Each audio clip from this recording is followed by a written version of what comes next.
Hi YouTube, what's up guys? It's time for me to say something about this bad boy from this famous can, and I think you already probably know a lot about this one, if not everything, but I feel like saying something about this little guy.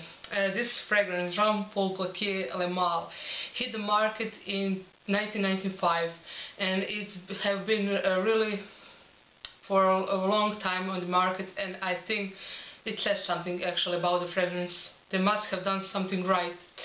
And it is classified as aromatic for sure. And when you first spray it on, you get that blast of mint, which is kind of green and fresh, but not really overly, realistic. It's quite synthetic, and it's also a bit sweet, not really like mint from Cartier Roadster, but sweeter than that. And very soon it starts to mix with some spices such as cardamom and cinnamon, and definitely it starts to mix with a huge blast of lavender. As it dries down, also in the middle you get hints of orange blossom, and as it dries down you get lots of vanilla, and also some amber and some sandalwood.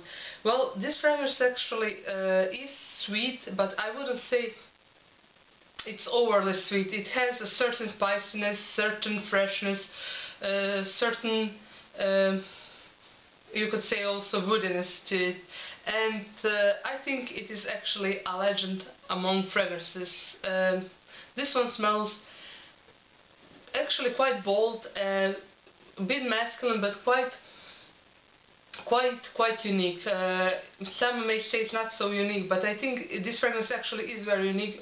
What you smell is the copies of this fragrance. Remember, it hit the market in 1995, so something hit the market later, try to copy it. So don't blame Le Male for that. It's unique, and copies are the one to blame.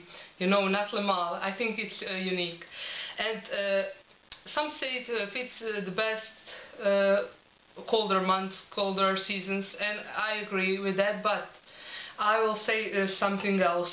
I think this one is actually quite versatile, more than most of us realize. I've been testing a lot this one, and what I realized is that this one actually works all year round. Okay, maybe not in the heat, it's maybe too much, but give it a try in warm summer nights. It will work great. It will also work great in spring.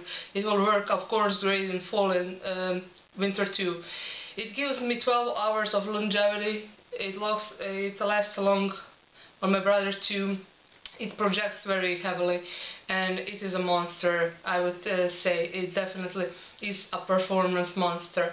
Occasions, it's probably a bit too bold, a bit too daring for an office wear, but I can imagine this one being worn in all kinds of occasions: date, night out, dinner, hanging out with friends, just going around shopping, whatever, I think actually this one is much more versatile than we kind of admit it in the community. And I think it's a classic for a reason. Some say a lot of people wear this one. Well, actually, truth to be told, around here not so many. I haven't smelled it on many men, and I would love to smell this one on men. It's very sexy, daring, an all-time classic, and I think this one deserves to be in everyone's collection. Of course, who like it. Not everyone have to like it, but I think many should and could actually. For the end, I will just give you a short comparison with Le Male Terrible, which is Le Male Flanker, which hit market in 2010. Sorry, no bottle, but I had it, and I actually thinking about rebuying that one. What they did with this flanker, in my opinion, it's the best Le Male flanker so far. What they did is actually they kind of removed few years from the backs of Le Male, and they kind of make it more younger. They make it younger. They made it a bit more cheerful, if you wish. There is no mint in Le Male Terrible, and they kind of replace it with pink pepper and grapefruit, which is kind of very cheerful, youthful, fun, you know, to wear. Mint and no mint, but lavender and vanilla combination is still there. It definitely has a Le Male vibe to it. You could definitely tell by the first sniff that it is a Le Male flanker, so it's not that different. But they also added some vetiver, which kind of makes it more fresher.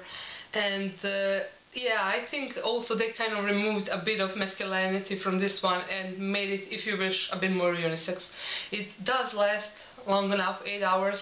It does project, not as good as the original, but you know, very good. More than average fragrances do project, and I think they actually kind of did a good job with that flanker.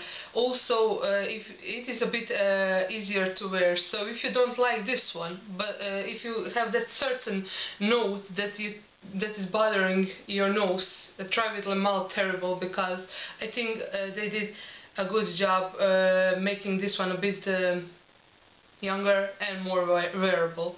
And this is of course the best one. But if you do not want to wear this one, or you can't, try with a flanker. It's worth it.